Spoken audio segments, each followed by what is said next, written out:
So I stood there in our closet, the one I picked the shelving unit for. And I told Evan I had no idea where his watch was.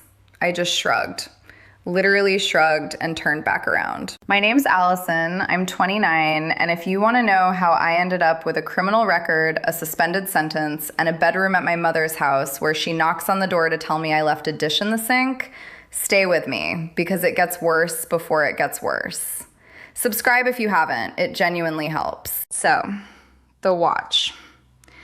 Evan had this watch his dad gave him for his 18th birthday. His dad died a few months after that, like a few months, barely any time at all. So the watch was essentially the last real thing the man ever handed him. Evan kept it in the original box for years, and then at some point he had a little display case made for it. Custom, paid someone to make it specifically for this watch. He never wore it, never took it out to show people, just kept it on the shelf in our closet like a small, quiet monument to a man I never got to meet. And I understood that. I want to be clear about that because it matters later. I knew exactly what that watch was. I knew. Okay, Patrick. Patrick came into my life around the time things with Evan had gotten, I don't know how to describe it, except to say that being in that apartment felt like standing in a waiting room. Nothing bad was happening. Nothing good was happening. Just this endless beige nothing, day after day. Evan would come home, ask about my day. I'd say fine. He'd make dinner or I'd make dinner. We'd watch something. We'd go to sleep. He'd already set his alarm before I was even in bed. I'd lie there looking at the ceiling thinking, this is it? This is the whole thing? I want to be fair about Evan because I'm not trying to make him into something he wasn't. He's not a bad-looking man. He's the kind of man who looks exactly how he looks. You see him once and you know everything. No surprises. His face is his face.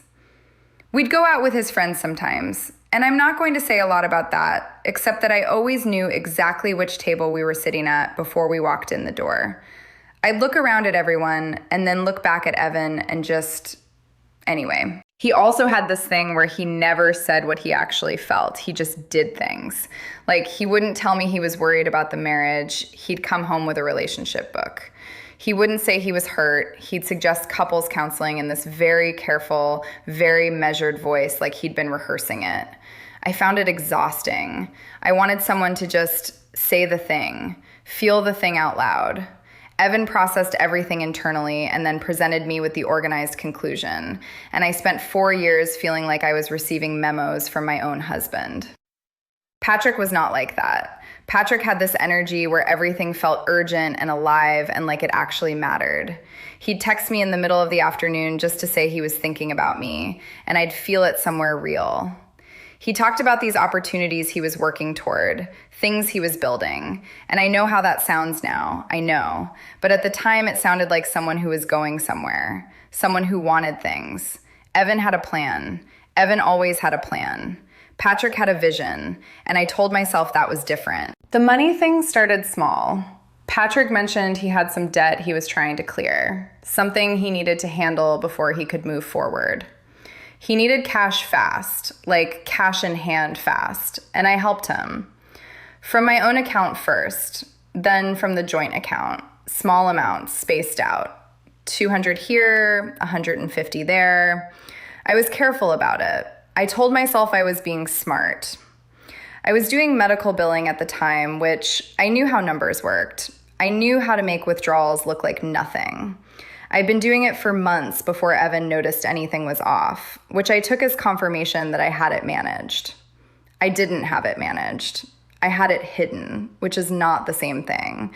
And Evan was about to show me the difference in a way I was completely unprepared for.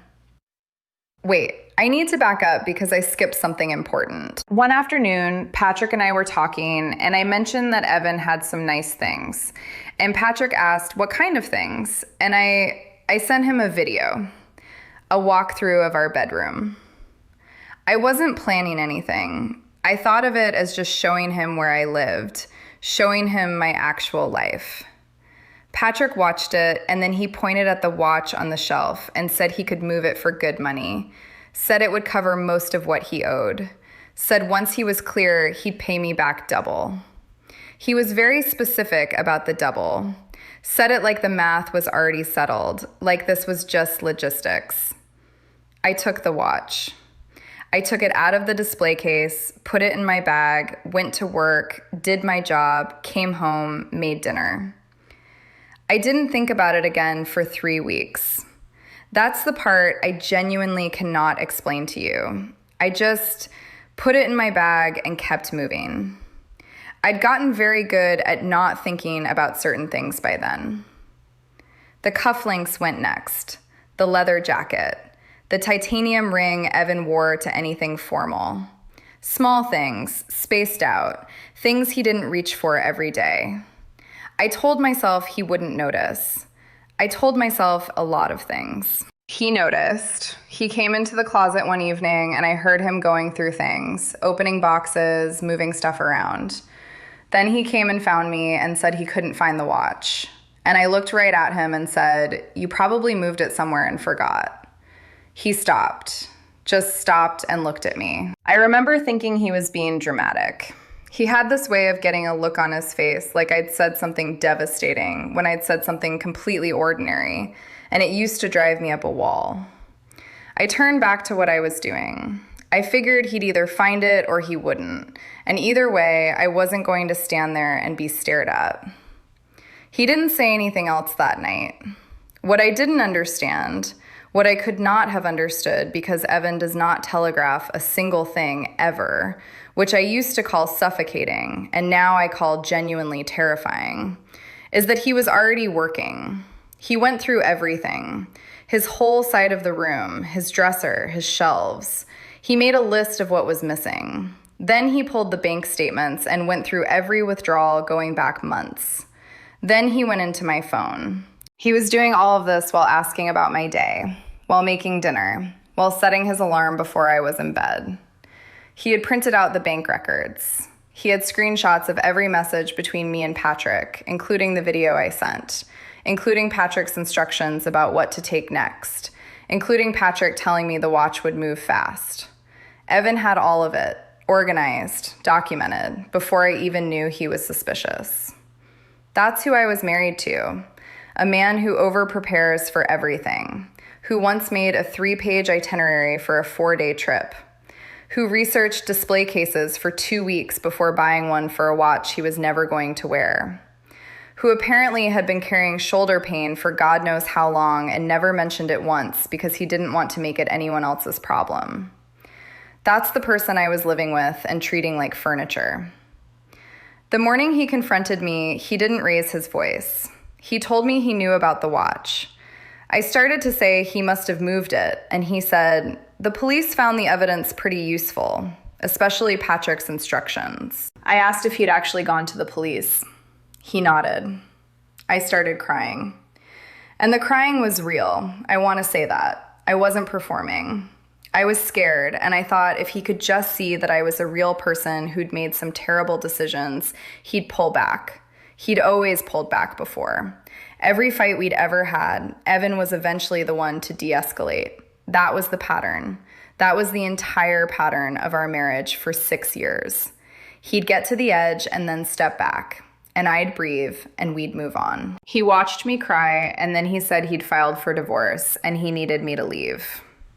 I told him I'd pay it all back. I said I was sorry. I said, and I know this, I know. I said he was about to ruin my life. He said some of what I'd taken had sentimental value, and no amount of money was going to fix that. He said it without any particular emotion, like he was reading something he'd already decided. Then he walked past me. I left him a voicemail that night, completely falling apart, begging him to reconsider the charges. He didn't call back. He didn't text. Just nothing. I'd spent 6 years knowing that if I cried, if I was scared enough, if I made it real enough, Evan would come back around. He always came back around. And for the first time in our entire relationship, he just didn't. The line was dead. I went down to the police station.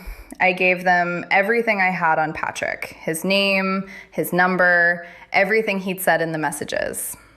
I thought if I cooperated, if I made it clear that Patrick had orchestrated this, because he had pointed at things in my own home and told me what to take, that is in the screenshots. I thought there'd be some recognition of that, some weight given to the fact that I was not the one who came up with this. Patrick had already left town. They couldn't find him. I couldn't give them a full name or a current address because I didn't have one. I had a first name. I had a phone number that had already gone dead. I had a face. That's it. That is the complete inventory of what I had on the man I had been stealing from my husband to support. A first name and a dead number. The charges landed on me because I was the one who was there. Theft and fraud. I pleaded guilty because my lawyer said contesting it would make everything worse, and I got a suspended sentence with restitution. Pay back everything plus fines, stay out of trouble, check in as required. I paid it. I sold things. I went to pawn shops and recovered some of the items. The cufflinks came back. The jacket came back. The watch was gone. The titanium ring was gone. Already moved, the pawn shop told me.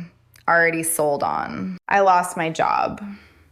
Medical billing requires a certain level of trust with financial records, and apparently theft and fraud makes that trust complicated. My supervisor read from a piece of paper, and I sat across from her and nodded because there was nothing else to do. 4 years at that job. Gone. So I moved back to my mother's house, into my old bedroom, where she knocks on the door to tell me about dishes and lights and whether I came home at a reasonable hour. My mother, who said to me in the first week, very quietly, not even looking up from what she was doing, "I always thought Evan was a good man." Just like that. Then she went back to her crossword.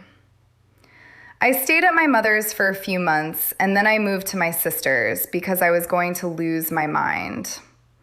My sister is fine. We just have different ideas about shared spaces. She's been alone a long time, and she has her routines, and I'm currently in the middle of learning to exist around someone else's routines, which it's a lot. I heard from someone we both knew that Evan is doing well, working more, got back into some things he'd let go of during the marriage.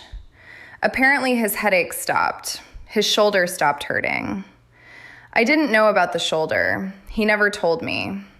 He just carried it quietly for however long, and then one day stopped carrying it and felt better. That's the kind of thing I'm finding out about now, after. And he still goes into pawn shops. That's what I was told. He just walks in, looks around, walks out, looking for the watch, still looking for it. There's nothing I can do about that.